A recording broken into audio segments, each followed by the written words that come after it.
What was the last thing your ex said to you before they walked away? Think about it. Replay that moment. The coldness in their voice, the emptiness in their eyes. Did they say, "I just don't love you anymore"? Or worse, did they say nothing at all, leaving you with silence so loud it still haunts you? Because here's the truth, they didn't just leave you. They left you with questions that never got answered, scars no one else can see, and nights where you still wonder if you were ever enough. And I know, you pretend you've moved on. You smile in front of friends. You post the pictures. But deep down, when the lights go out and it's just you and your thoughts, their ghost is still there. Every word they said, every promise they broke, every lie they told, it still plays like a broken record. This video isn't just another story. It's your story. Every second of it will feel like a mirror held up to your own pain. And I promise you, by the time you finish watching, you'll see answers no one else dared to tell you. But first, I want you to do something raw, something real. Drop a comment right now with the exact last words your ex said before they left. Confess it. Bleed it out. Because the moment you write it, you're no longer carrying it alone. Now let's begin. Thing 1. Pull back your power. There's a man in Liverpool who once thought love meant giving everything without limits. He woke up every day, typed long messages to his girlfriend, showered her with attention, and never let a single hour pass without reminding her how much she meant to him. At first, she lit up with excitement. She would smile, blush, and tell her friends in Manchester that she had found a man who truly adored her. But slowly, something strange began to happen. The very same actions that once thrilled her started to feel ordinary. She no longer replied instantly. She left him on scene. She rolled her eyes when he sent another long paragraph about his feelings. And one day, as they sat in a cafe in London, she said something that shattered him. "You're too much sometimes. I don't even miss you because you never give me space to miss you." This is the brutal reality many men and women across England discover too late. When you give without balance, when you pour out your energy endlessly, people stop valuing it.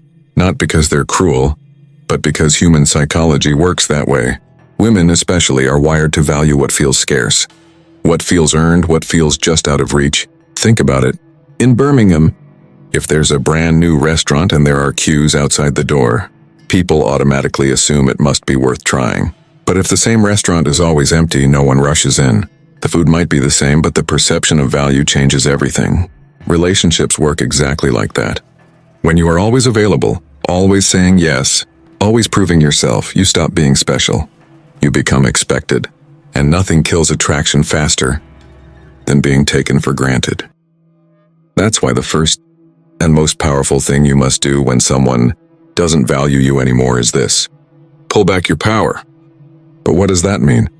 It doesn't mean becoming cold. It doesn't mean disappearing forever. It means recognizing that your time, your attention, your love, those are valuable currencies.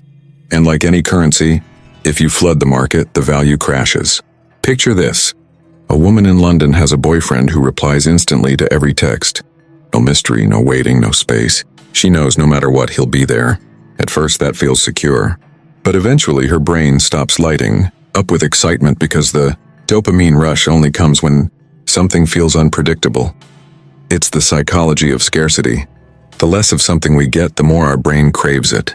So when you pull back your power by not texting first every single time, by not dropping your plans whenever they call, by not oversharing your every thought, you create space.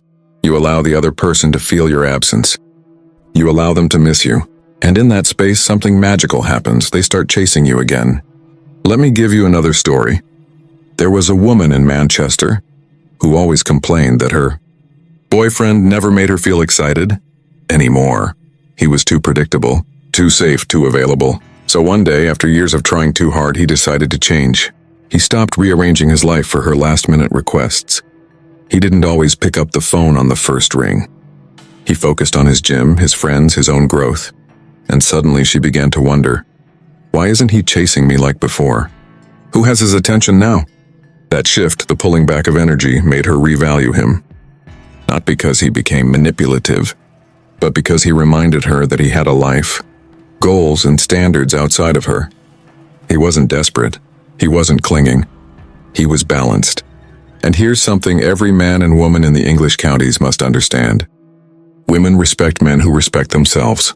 The moment you stop treating your time and love as precious, the moment you hand over your power completely, you teach them that you are not valuable.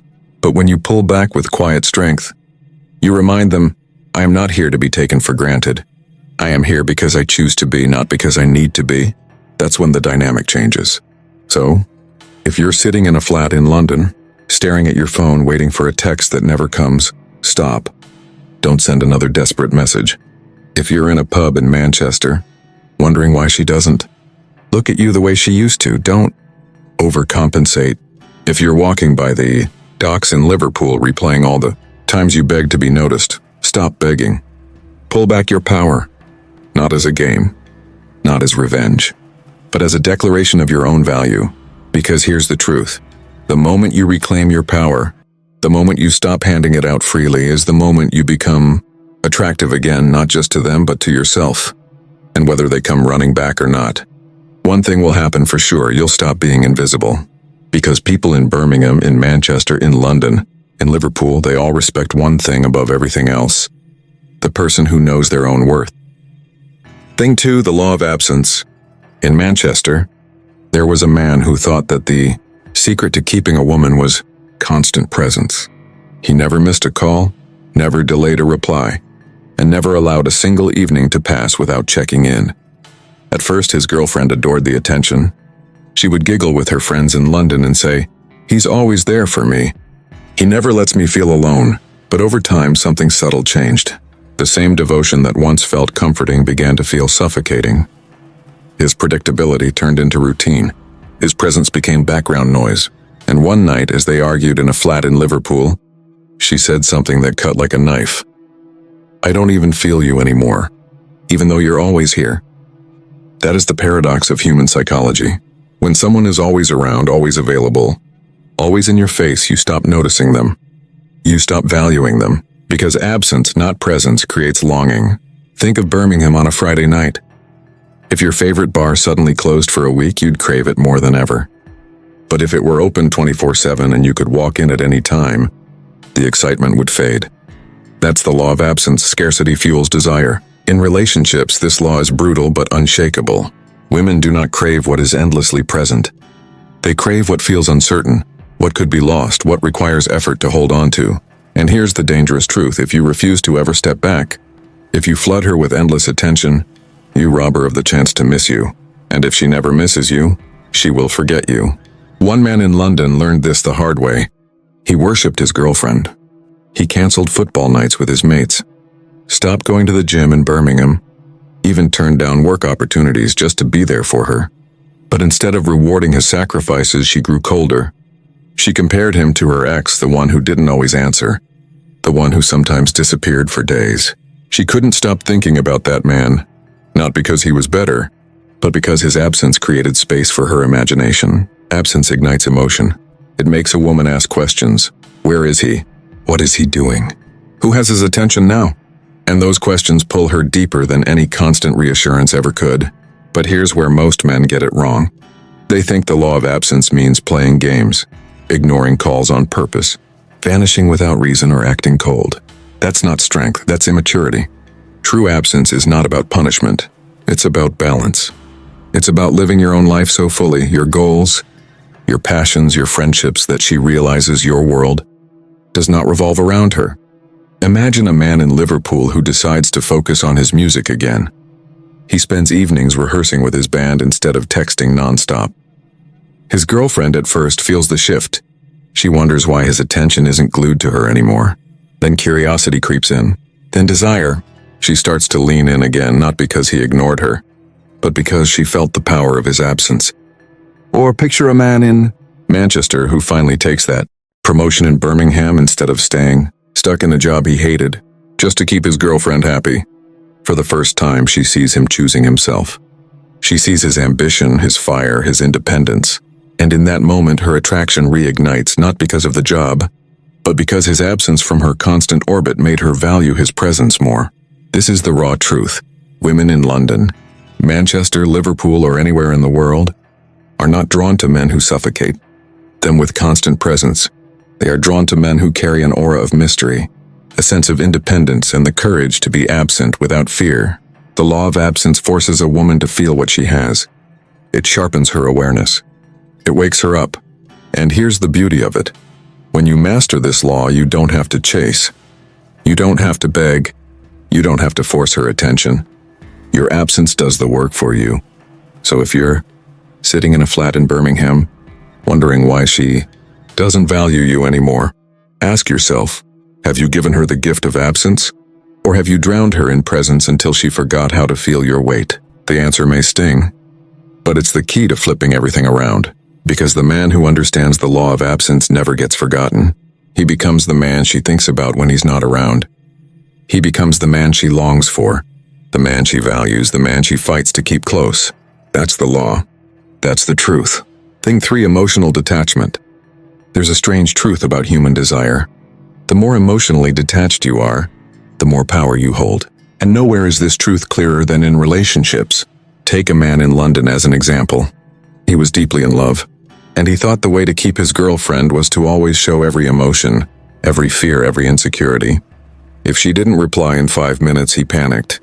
If she seemed distant, he begged for reassurance.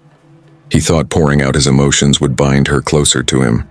But slowly his desperation chipped away at her attraction. She no longer saw a man. She saw a boy who couldn't control his feelings. Contrast that with a man in Manchester. His girlfriend tested him just like all women do. One day she snapped at him for no reason. Another day she flirted with distance, posting pictures in Liverpool with her friends but ignoring his texts. Most men would have exploded with jealousy or drowned her with questions. But this man didn't. He stayed calm, composed, almost detached. He didn't beg. He didn't chase. He didn't fall apart. And you know what happened? She started chasing him. Why? Because women are drawn to emotional strength, not emotional chaos. Emotional detachment doesn't mean you don't care. It means you control how you express it. It means you don't let her mood swings or games pull you into weakness. It means you don't hand over your power just because she pushes your buttons. Here's the psychology. When a man is too emotionally reactive, a woman feels like she's in control. She knows she can twist his emotions, make him insecure, make him jealous. And once she knows she has that control, she loses respect for him. Respect is the foundation of attraction. Without respect, no amount of love will save the relationship. But when a man practices emotional detachment, when he can remain calm even when she storms off in Birmingham, when he can smile and walk away instead of begging for answers in London, he flips the script. Suddenly, she doesn't feel in control anymore. She feels uncertain. She wonders why her usual tricks don't work. She starts to respect him again. And with respect, attraction grows. Think of a story from Liverpool. A girl had 2 men chasing her. One would send desperate late-night messages. Please talk to me. Please don't ignore me. The other, silent, calm, detached. He lived his life, went out with his mates, focused on his career. And while the first man drowned in his emotions, the second man's detachment made her restless. She couldn't stop checking his Instagram. She couldn't stop thinking, why doesn't he react? Why doesn't he care? That mystery pulled her toward him more than any emotional outburst ever could. Here's where men in Birmingham often fail. They think emotional detachment means acting cold, being rude, or shutting down completely. That's not it. Real detachment is inner strength. It's the ability to feel deeply but not be ruled by those feelings. It's being able to love without losing yourself. It's standing firm even when she tests you. Women, especially in places like London or Manchester, will test you. They'll push your limits. They'll see how far they can go before you break. They don't do it because they hate you. They do it because, deep down, they want to know if you're strong enough to handle them. If you crumble, they lose faith. But if you stay grounded, detached, calm, that's when they feel safe, attracted, and even addicted. There's a famous quote that says, "He who cares less controls the relationship." And though harsh, it's often true. Emotional detachment doesn't mean not caring at all. It means you care from a position of strength, not weakness. You don't beg to be loved. You don't panic when she pulls away. You don't crumble when she tests you. Instead, you let her feel your absence, your calmness, your self-control. And that's what makes her want you even more. One man in Birmingham told me his turning point. After years of being overly emotional, his girlfriend left him. At first, he begged, He cried. He did everything wrong. But then he stopped. He focused on himself. He stopped reacting to her games. Slowly, she noticed. Slowly, she came back, not because of what he said, but because of the emotional detachment he finally mastered. This is the power of emotional detachment. It's what separates the man she forgets from the man she never gets over. Because a woman will always remember the man who didn't fall apart, the man who stayed calm in the storm, the man who carried himself with quiet strength. So if you're sitting in London tonight, heartbroken and confused, wondering why she pulled away, ask yourself, were you emotionally detached? Or were you ruled by your emotions? The answer might hurt, but it could save your future relationships. Because the man who masters emotional detachment becomes unshakable. He becomes the rock she leans on, the mystery she can't solve, the presence she can't ignore. That's the law. That's the power. That's emotional detachment. Chapter 4. Stop explaining yourself. When someone doesn't value you anymore, one of the biggest mistakes you can make is to start explaining yourself. To sit there pouring your heart out, justifying your actions, defending your worth, and begging them to understand. But let me tell you something raw, something powerful.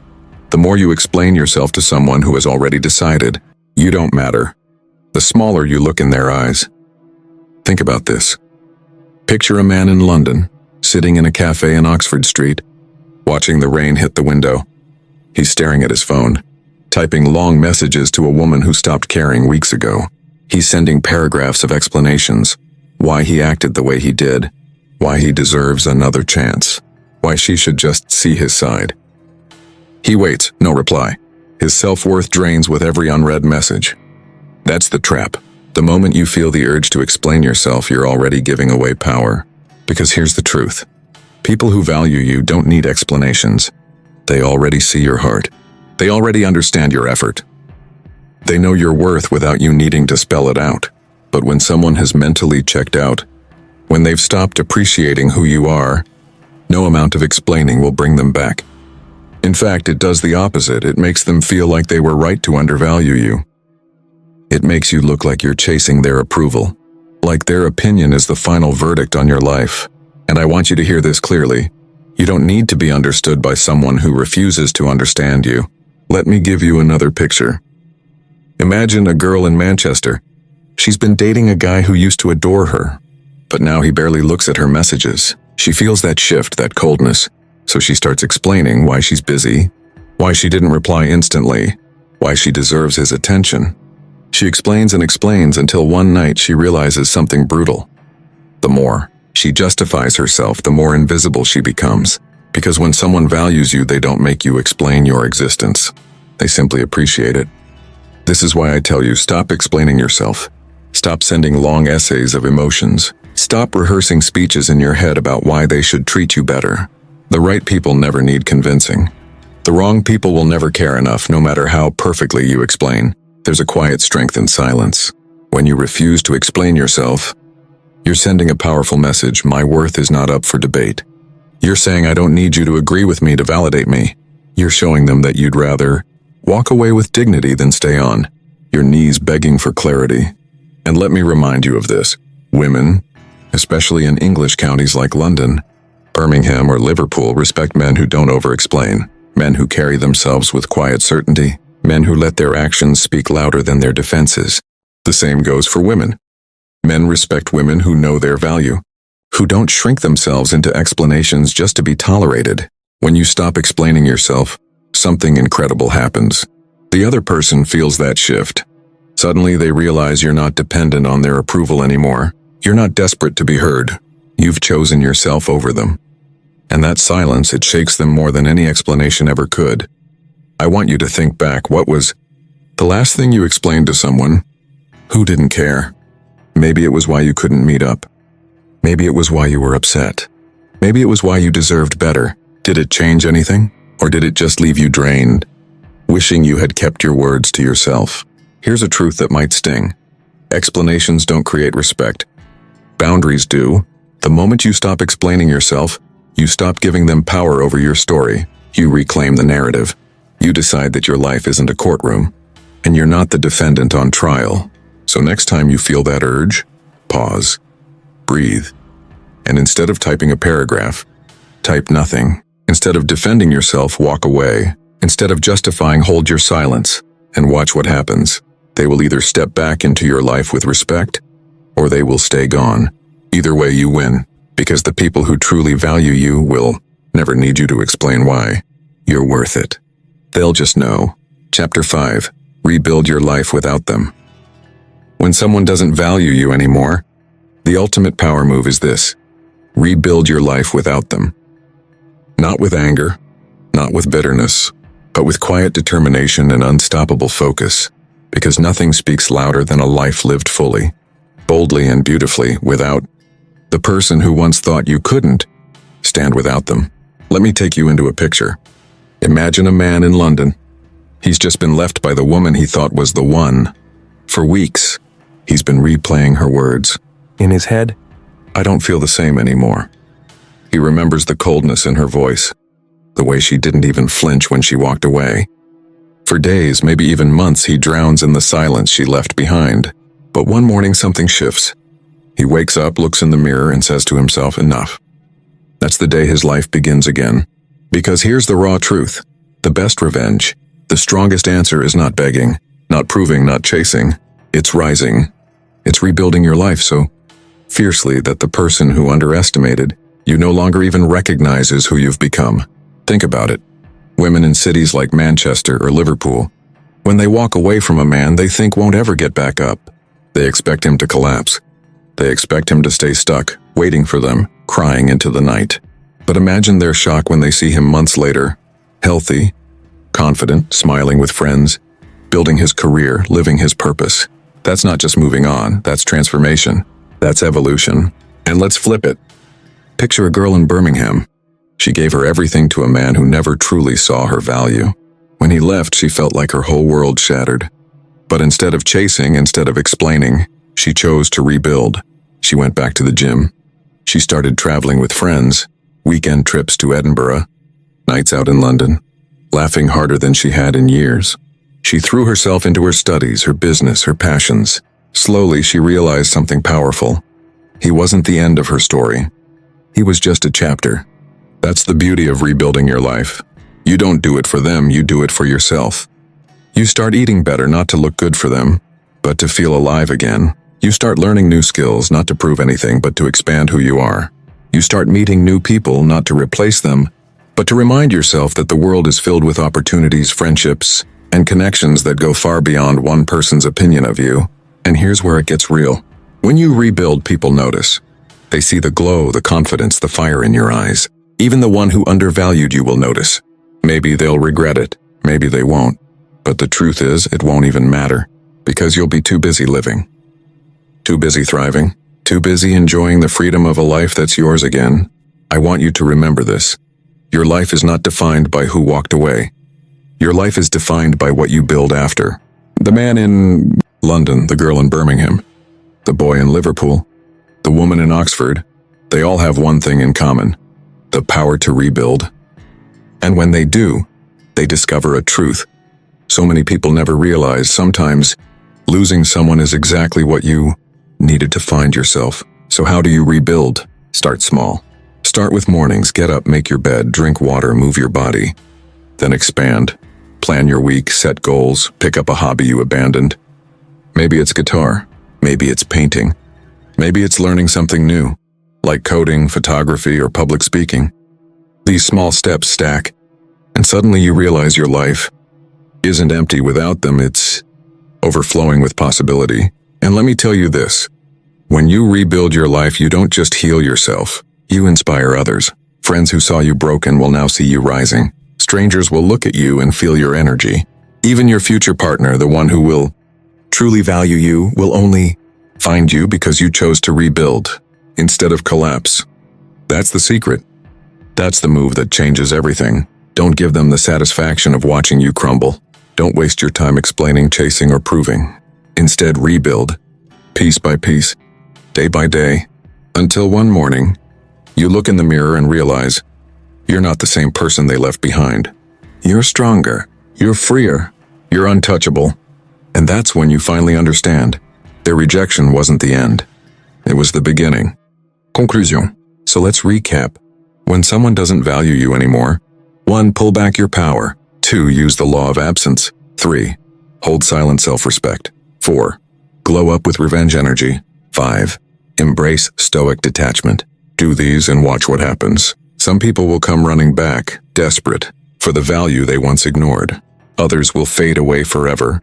But in both cases, you win, because you've reclaimed yourself. And here's the final quote I'll leave you with, one to etch into your mind. Never beg to stay in someone's life. The moment they stop valuing you, it's the moment you start valuing yourself twice as much. With that said, thanks for watching, and until next time.